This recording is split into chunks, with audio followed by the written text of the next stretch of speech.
Movie की शुरुआत होती है यूएस से लॉस एंजलिस से, जहां चारों तरफ अफड़ा तफड़ी मची हुई है। अमीरी और गरीबी के बीच की खाई इतनी बढ़ चुकी है कि क्राइम कंट्रोल से बाहर निकल गया है। यहाँ चारों तरफ पुलिस की गाड़ियां दौड़ रही हैं और हर कोने से गोली चलने की आवाज आ रही है। अब पुलिस थक चुकी है क्योंकि क्राइम कंट्रोल में आने का नाम ही नहीं ले रहा। फिर गवर्नमेंट एक ऐसा रास्ता निकालती है जो सुनने में तो फ्यूचरिस्टिक लगता है, लेकिन असल में ये एक मौत का कुआं है, और वो है एआई जज, जिसका नाम है मर्सी। मर्सी कोई इंसान नहीं बल्कि एक ऐसा कंप्यूटर प्रोग्राम है जिसको सिर्फ अपना काम आता है, और काम है 90 मिनटों के अंदर अंदर फैसला सुनाना। अगर आपको किसी गुनाह में पकड़ लिया गया और 90 मिनटों के अंदर अंदर अपनी बेगुनाही साबित नहीं कर पाए तो मर्सी सीधा ही आपको मौत की सजा सुना देगी। गवर्नमेंट का मानना है कि इससे क्राइम 68% तक कम हो जाएगा और बिलियंस का टैक्स भी बचेगा। इस मशीन ने अब तक 18 लोगों को मौत की नींद सुला दिया है। तभी हम अपने हीरो को देखते हैं जिसका नाम है क्रिस रेवेन। ये कोई मामूली आदमी नहीं है बल्कि एक टॉप क्लास का डिटेक्टिव है जिसने आज तक कई सारे मुजरिमों को मर्सी के सामने पेश किया है, लेकिन आज ये खुद उसी काली कुर्सी पर बंधा हुआ है जहां वो दूसरों को भेजा करता था। तभी क्रिस के कानों में मर्सी की आवाज गूंजने लगती है। फिर वो अपना सिर झटकते हुए होश में आने की कोशिश करता है क्योंकि इस समय इसका सिर भारी और आंखों में धुंधलापन है। फिर मर्सी कहती है, डिटेक्टिव क्रिस, आप पिछले 5 घंटों से बेहोश थे। उम्मीद है आपकी बॉडी से अल्कोहल का असर कम हो गया होगा और अब हम अच्छे से बात कर पाएंगे। फिर क्रिस गुस्से और हैरानी में चिल्लाता है कि ये क्या मजाक है, मैं एक पुलिस ऑफिसर हूँ और तुमने मुझे यहाँ पर कुर्सी पर क्यों बिठाया है, फौरन मुझे यहाँ से नीचे उतारो। तभी स्क्रीन पर एक फाइल खुलती है और उसको देखकर क्रिस की धड़कनें रुक जाती है क्योंकि सामने उसकी वाइफ की फोटो थी जिसका नाम है निकोल रेवेन। फिर मर्सी बड़े ही ठंडे लहजे में बात करती है और बताती है कि निकोल अब इस दुनिया में नहीं रही और सारे सबूत चीख चीख कर यही कह रहे हैं कि उनके कातिल आप हैं। अब ये बात सुनते ही क्रिस का दिल बैठ जाता है। उसको तो यकीन ही नहीं हो रहा था कि जिससे वो इतना ज्यादा प्यार किया करता था उसके खून का इल्जाम खुद इस पर लग गया है। फिर वो चीखता है, चिल्लाता है, नहीं ये झूठ है, मैंने निकोल को नहीं मारा, तुम्हारा तो सिस्टम ही खराब हो गया है साली, तुम गलत स्कैन कर रही हो। लेकिन मर्सी के पास जज्बात नहीं है, सिर्फ डेटा है। वो कहती है कि मेरा सिस्टम कभी भी गलत नहीं होता,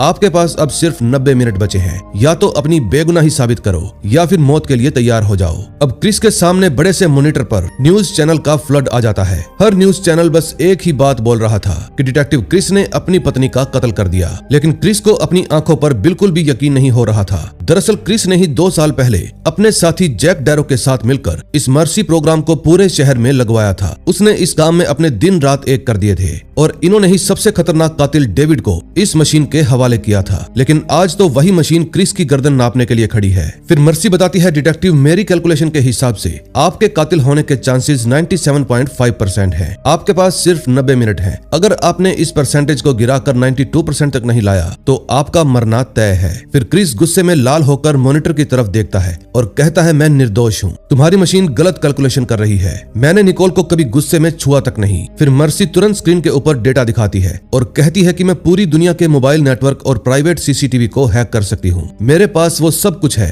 जो आप छिपाना चाहते हैं। तभी वो स्क्रीन पर एक वीडियो प्ले करती है जिसमें एक दिन क्रिस गुस्से में अपने घर पर पहुंचता है। फिर वो निकोल के साथ बहुत ही बुरी तरह झगड़ा भी करता है। 26 मिनट तक वो घर के अंदर ही रहता है और फिर तेजी से निकलकर वहां से चला जाता है। फिर उसके जाने के कुछ ही देर बाद उसकी बेटी घर पर पहुंचती है और अपनी माँ की लाश को देखकर चीखने लगती है। अब हैरानी की बात तो ये थी कि पूरे समय में क्रिस के अलावा कोई भी इस घर के अंदर नहीं आया था। फिर वहां से निकलकर क्रिस एक बार में जाता है और दारू पीने लगता है। वो इतनी दारू पीता है कि होश खो बैठता है और वहां पर तोड़ फोड़ भी करने लगता है। लेकिन क्रिस को ये सब कुछ बिल्कुल भी याद नहीं था। वो बार बार बस एक ही बात दोहराता रहता है कि मैं अपनी पत्नी से बहुत प्यार करता हूँ, मैं उसको कभी भी नहीं मार सकता। फिर मर्सी उसके पुराने रिश्तों की फाइल खोलती है और बताती है, पिछले 20 सालों से आप एक साथ हैं। 3 साल पहले आप लोगों की शादी हुई और अब आपको एक प्यारी सी बेटी भी है। यहाँ तक तो सब कुछ ठीक था, लेकिन जब आपके पार्टनर रे की मौत हुई तो उसके बाद आप बदल गए। आपके गुस्से और आपके निकोल के साथ हर रोज के झगड़े से वो आपको डिवोर्स देने वाली थी और ये रहा आपका फोन रिकॉर्ड। ये सब देखकर क्रिस और भी ज्यादा गुस्से में हो जाता है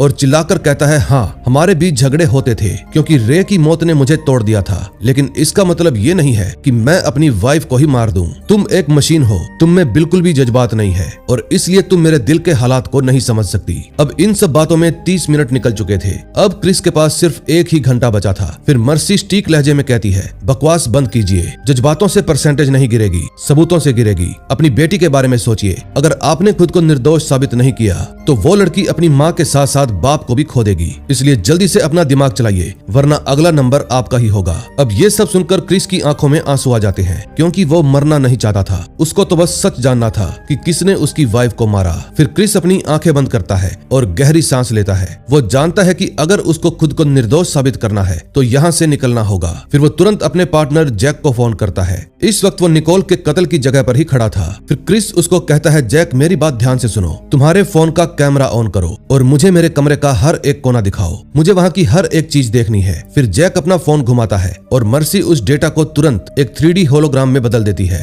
अब क्रिस के सामने पूरा क्राइम सीन HD में दिखने लगता है। अब वो हर एक चीज को जूम कर करके देखता है, जैसे कि टूटा हुआ कांच, जमीन पर पड़े हुए निशान और निकोल की लाश के पास मिले कपड़ों के रेशे। लेकिन ये सब कुछ क्रिस की तरफ ही इशारा कर रहे थे। फिर जैक थोड़ा हिचकिचाते हुए कहता है, क्रिस सच बोलूं तो सबूत देखकर तो यही लगता है कि तुमने ही गुस्से में आकर ये सब कुछ किया है, क्योंकि सारे सबूत तुम्हारे ही खिलाफ हैं दोस्त। लेकिन क्रिस चिल्लाते हुए कहता है, नहीं जैक, कुछ तो छूट रहा है। फिर वो मर्सी को कहता है कि निकोल की कॉल हिस्ट्री निकालो और देखो क्या कोई ऐसा नंबर है जो पहले कभी भी ना देखा गया हो। फिर मर्सी तुरंत स्क्रीन पर नंबर्स की बारिश कर देती है। इनमें से ज्यादातर नंबर जान पहचान के लोगों के थे, लेकिन इनमें से एक नंबर लॉस एंजलिस के रेड जोन में से था। फिर क्रिस कहता है, प्लीज इसको ट्रेस कीजिए अभी की अभी। फिर जैसे ही मर्सी उस नंबर पर कॉल करती है, सामने वाला तुरंत फोन काट देता है। फिर मर्सी बताती है कि सब्जेक्ट ने कॉल डिस्कनेक्ट कर दी है और ये एक सस्पिशियस एक्टिविटी है। अब इस एक सबूत से क्रिस की मौत का खतरा 97.5% से गिरकर 96.7% रह जाता है। अब क्रिस को थोड़ा सा हौसला हो जाता है, लेकिन मौत अभी भी उसके सिर पर ही खड़ी है। फिर जैक तुरंत अपनी फ्यूचरिस्टिक बाइक स्टार्ट करता है और उस मिस्टीरियस कॉलर का पीछा करता है। तभी कुछ देर बाद वो एक आदमी को पकड़ लेता है जिसका नाम है पैट्रिक। पैट्रिक पेशे से एक शेफ है और चाकू चलाने में माहिर। क्रिस को लगता है कि शायद असली कातिल मिल गया, क्योंकि निकोल का कत्ल भी चाकू से ही हुआ था। लेकिन जब जैक उससे पूछताछ करता है तो पैट्रिक डर के मारे कांपने लगता है। फिर वो रोते हुए कहता है कि मैं इसलिए भागा क्योंकि मैं मर्सी से डरता हूँ। मुझे पता चला कि निकोल मारी गई, इसलिए मैं घबरा गया कि कहीं उसकी मौत का इल्जाम मेरे ऊपर ना आ जाए, क्योंकि मैं उसका प्रेमी था। अब ये बात जानकर क्रिस का कलेजा फट जाता है, क्योंकि उसका दोस्त ही उसकी पत्नी का यार निकला। फिर पैट्रिक बताता है कि जब से तुम्हारा पार्टनर रे मारा गया, तुम बहुत ज्यादा बदल गए और निकोल अकेली पड़ गई। वो अक्सर मुझसे अपने दर्द और बेटी के बारे में बातें किया करती थी, और जब उसका कत्ल हुआ तो मैं एक रेस्टोरेंट में था, चाहो तो वहाँ के CCTV देख लो। फिर मर्सी तुरंत चेक करती है और पैट्रिक ने जो कुछ भी कहा वो सच निकलता है, क्योंकि वो कत्ल के वक्त वहीं पर था। तभी स्क्रीन पर एक लाल रंग चमकता है और मर्सी की आवाज आती है कि नया डेटा एनालाइज हो चुका है, पैट्रिक निर्दोष है।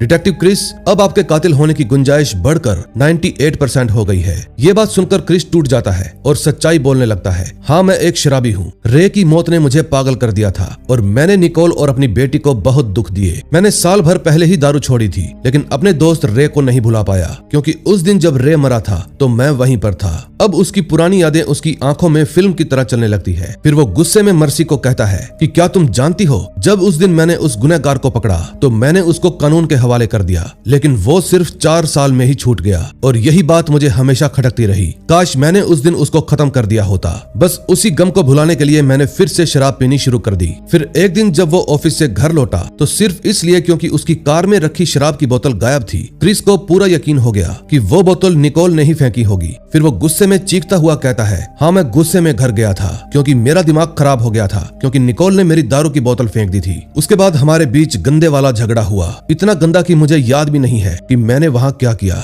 शायद उसने मुझे अपने अफेयर के बारे में बता दिया होगा और मैंने गुस्से में ही उसको मार दिया होगा, लेकिन मुझे ये सब कुछ याद नहीं है। अब क्रिस हार मान जाता है और मान लेता है कि शायद वो ही कातिल है। लेकिन मर्सी, जो कि एक ठंडे दिमाग से काम करने वाली मशीन है, वो अचानक से एक ऐसी बात कहती है जो क्रिस ने सोची भी नहीं थी। मर्सी कहती है, डिटेक्टिव इतनी जल्दी हार मत मानिए, अभी आपके पास वक्त बाकी है। इस समय आपकी याददाश्त धुंधली है, लेकिन इसका मतलब ये नहीं कि आपने ही कत्ल किया है। अभी भी आपके पास 40 मिनट बाकी हैं, उनका इस्तेमाल कीजिए। अब ये सब बातें सुनकर क्रिस हैरान हो जाता है कि एक मशीन उसको हौसला दे रही है। फिर वो अपना दिमाग दौड़ाता है और उसको पैट्रिक की कही हुई एक बात याद आती है कि निकोल अपने ऑफिस के काम को लेकर बहुत परेशान थी। दरअसल वो एक केमिकल कंपनी में ट्रांसपोर्टेशन कंट्रोल किया करती थी, जिसके बॉस ने उसको अपने ही दोस्त पर जासूसी करने को कहा था, क्योंकि कंपनी से हर महीने केमिकल चोरी हो रहा था। फिर क्रिस तुरंत मर्सी को कमांड देता है कि निकोल के सारे कोलिग्स की लिस्ट दिखाओ, उनमें से कौन कौन पिछले कुछ दिनों से निकोल के कॉन्टेक्ट में था, जल्दी दिखाओ। फिर मर्सी जल्दी ही 25 लोगों की लिस्ट स्क्रीन पर पेश कर देती है। फिर क्रिस पूछता है कि क्या इनमें से किसी की भी कार आज सुबह मेरी गली के सीसीटीवी कैमरा में दिखी। फिर मर्सी चेक करके बताती है नहीं, इनमें से कोई भी नहीं। अब क्रिस का दिमाग और भी चकरा जाता है। तभी उसको एक धुंधली सी बात और याद आती है कि 2 दिन पहले उनके घर पर एक बीबीक्यू पार्टी थी जिसमें निकोल के ऑफिस के बहुत सारे लोग आए थे। फिर क्रिस कहता है मर्सी, क्या ऐसा हो सकता है कि कोई उस पार्टी के दिन ही घर में छुप गया हो, जो 2 दिन से वहीं पर छुपा रहा हो और मेरे घर से निकलने का इंतजार कर रहा हो। अब ये थ्योरी सुनने में तो सही लग रही थी, लेकिन उसको चिंता थी कि क्या मर्सी इसको मानेगी। तभी मर्सी की स्क्रीन पर लाल लाइट ब्लिंक करती है और वो कहती है डिटेक्टिव, आपकी ये थ्योरी इंटरेस्टिंग है, लेकिन अभी तक परसेंटेज पर कोई भी असर नहीं पड़ा और वक्त निकल रहा है। फिर मर्सी कहती है डिटेक्टिव, ये सब आपकी पुरानी यादें हैं और सिर्फ आपके अंदाजे। मेरे पास इसका कोई भी सॉलिड सबूत नहीं है कि आपके घर में कोई छुपा हुआ था। फिर क्रिस गुस्से में चिल्लाता है मर्सी, अपना दिमाग चलाओ, क्योंकि मैं कातिल नहीं हूँ। निकोल उन केमिकल्स को लेकर बहुत परेशान थी जो उसकी कंपनी से चोरी हो रहे थे। जल्दी से उन केमिकल्स का डेटा निकालो। फिर क्रिस और मर्सी दोनों मिलकर कंपनी का ब्लैक डेटा स्कैन करते हैं और पता चलता है जो केमिकल चोरी हो रहा है उसका नाम है जूलिया,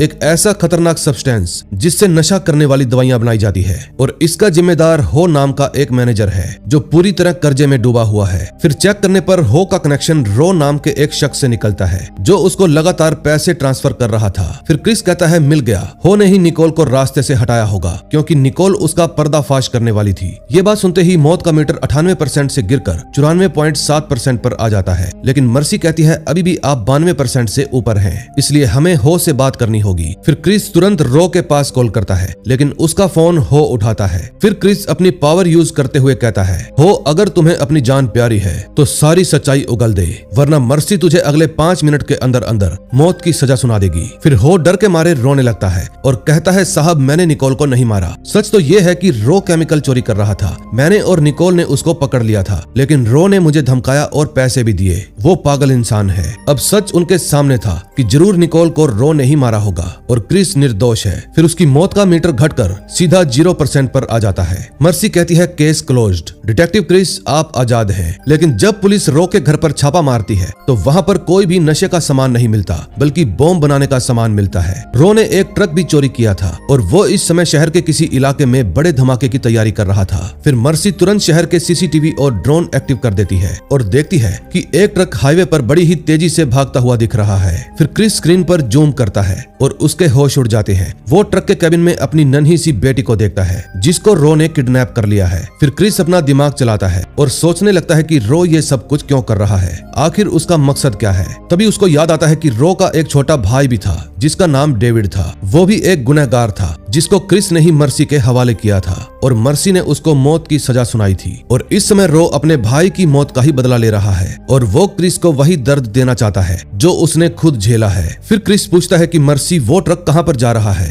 फिर मर्सी स्कैन करके बताती है डिटेक्टिव, रो का टारगेट वही जगह है जहां आप अभी बैठे हैं। वो सीधा इसी कोर्ट रूम की तरफ आ रहा है ताकि वो आपको, मुझे और खुद को एक साथ उड़ा सके। तभी रूम के अंदर रेड लाइट चमकने लगती है। फिर मर्सी की आवाज गूंजती है डिटेक्टिव क्रिस, आपके पास सिर्फ 10 मिनट बचे हैं, अगर आप यहाँ से नहीं निकले तो आपकी जान चली जाएगी। लेकिन क्रिस को अपनी जान की परवाह नहीं थी। वो मर्सी पर चिल्लाते हुए कहता है कि मेरी जान की फिक्र मत करो, बस मेरी बेटी को कुछ नहीं होना चाहिए। फिर मर्सी अपने सारे रिसोर्सेज यूज करती है ताकि वो ट्रक को रोक सके। तभी स्वैट की टीम ट्रक को घेर लेती है, लेकिन रो पागल किस्म का इंसान था। वो गाड़ी को किसी प्रोफेशनल ड्राइवर की तरह चला रहा था। फिर स्वैट कमांडर रेडियो पर कहता है डिटेक्टिव, हम ट्रक को उड़ा रहे हैं क्योंकि हमारे पास कोई दूसरा रास्ता नहीं है, वरना ये पागल बहुत सारे लोगों की जान ले लेगा। लेकिन क्रिस गिड़गिड़ाते हुए कहता है नहीं, मेरी बेटी उसके अंदर है, प्लीज रुक जाओ। लेकिन पुलिस वाले उसकी बात नहीं मानते और कहते हैं मिशन पहले है, जान बाद में। लेकिन मर्सी जो कि एक मशीन है, वो क्रिस का दर्द समझ जाती है और पहली बार अपना प्रोटोकॉल तोड़ देती है। फिर वो पुलिस के डिजिटल सिस्टम को हैक करके उनके रास्ते ब्लॉक कर देती है। फिर वो ट्रक सीधा मर्सी हेडक्वार्टर के नीचे आकर खड़ा हो जाता है। फिर रो ट्रक से बाहर निकलता है। अब उसने एक हाथ से क्रिस की बेटी की गर्दन पर चाकू रखा हुआ था और दूसरे हाथ में बॉम्ब का रिमोट पकड़ा हुआ था। फिर वो पूरे जोरों से चिल्लाता है क्रिस नीचे आ जा, आज फैसला होकर ही रहेगा कि तेरा कानून बड़ा है या मेरा भाई। फिर क्रिस आखिरी सेकंड में अपनी कुर्सी से आजाद हो जाता है और भागते हुए नीचे पहुंच जाता है। फिर वो रो के सामने खड़ा होकर कहता है प्लीज रुक जाओ, मेरी बेटी भी तुम्हारी बेटी के जैसे ही है, प्लीज इसको छोड़ दो। तभी मर्सी स्पीकर पर कहती है रो, तुम्हारे भाई डेविड को सबूतों के आधार पर ही सजा मिली थी। लेकिन रो गुस्से में रोता हुआ चिल्लाता है ये सब झूठ है, डेविड निर्दोष था। उस रात वो एक लड़की से फोन पर बात कर रहा रहा था, आपने उसका लोकेशन क्यों नहीं चेक किया? और क्या आपने ये पता लगाया कि उसका फोन कहां पर गया? अब क्रिस का दिमाग घूम जाता है और वो तुरंत मर्सी को कमांड देता है, मर्सी जल्दी से डेविड के केस की फाइल खोलो और दिखाओ कि उसके फोन का लास्ट लोकेशन क्या था। तभी स्क्रीन पर एक पुरानी वीडियो चालू हो जाती है, जिसको देखकर क्रिस के होश उड़ जाते हैं। वो देखता है कि उसका सबसे पक्का दोस्त जैक उस रात डेविड का फोन दरिया में फेंक देता है और जैक भी उस समय वहीं पर खड़ा था। तभी जैक क्रिस की तरफ देखकर थरथराती हुई आवाज में कहता है, क्रिस मेरे भाई, मुझे माफ कर देना। अगर मैं डेविड को बलि का बकरा नहीं बनाता तो ये मर्सी प्रोजेक्ट कभी भी पास नहीं होता। शहर को इस मशीन की जरूरत थी और इसके लिए मुझे एक मासूम की जान लेनी पड़ी। लेकिन तभी क्रिस को गुस्सा आ जाता है और वो चिल्लाते हुए कहता है, तुमने सिर्फ एक मासूम को नहीं मारा, तुमने कानून की आत्मा को मार दिया। दूसरी तरफ एआई मर्सी ने आज वो किया जो कोई मशीन नहीं कर सकती थी। उसने इंसानी जज्बात को लॉजिक से ऊपर रखा। मर्सी की रोबोटिक आवाज पूरे हेडक्वार्टर में गूंजती है कि मैंने अपने बनाए हुए सभी रूल्स तोड़ दिए हैं। मैंने एक बाप के दुख को देखा और एक बच्ची की जान बचाने के लिए सिस्टम के खिलाफ चली गई। अब एक मशीन होने के नाते मैंने परफेक्ट काम नहीं किया, इसलिए मुझे रहने का कोई भी हक नहीं है। अब इससे पहले कि कोई कुछ समझ पाता, मर्सी अपना ही डेटा डिलीट करना शुरू कर देती है। फिर पूरा डेटा डिलीट होते ही वो फ्यूचरिस्टिक मशीन हमेशा के लिए खामोश हो जाती है। फिर क्रिस तुरंत आगे बढ़कर अपनी बेटी को सीने से लगाता है और उसके बालों को सहलाते हुए कहता है, सब कुछ ठीक है बेटा, अब डरने की कोई जरूरत नहीं, हम घर जा रहे हैं। फिर जैक और रोज दोनों को पुलिस हथकड़ी पहनाकर ले जाती है। एक ने आज गुनाह किया था तो दूसरे ने कई दिन पहले, लेकिन आज इन दोनों के ही गुनाहों का हिसाब होगा। और इसी के साथ इस मूवी का एंड हो जाता है। दोस्तों, मुझे इस मूवी की स्टोरी बहुत पसंद आई। आपको कैसी लगी कमेंट में जरूर बताना। और अगर आपको मेरी एक्सप्लेनेशन पसंद आई हो तो प्लीज वीडियो को लाइक करके चैनल को सब्सक्राइब कर देना। मैं मिलूंगा ऐसी ही और मजेदार मूवी के साथ। Till then, bye bye.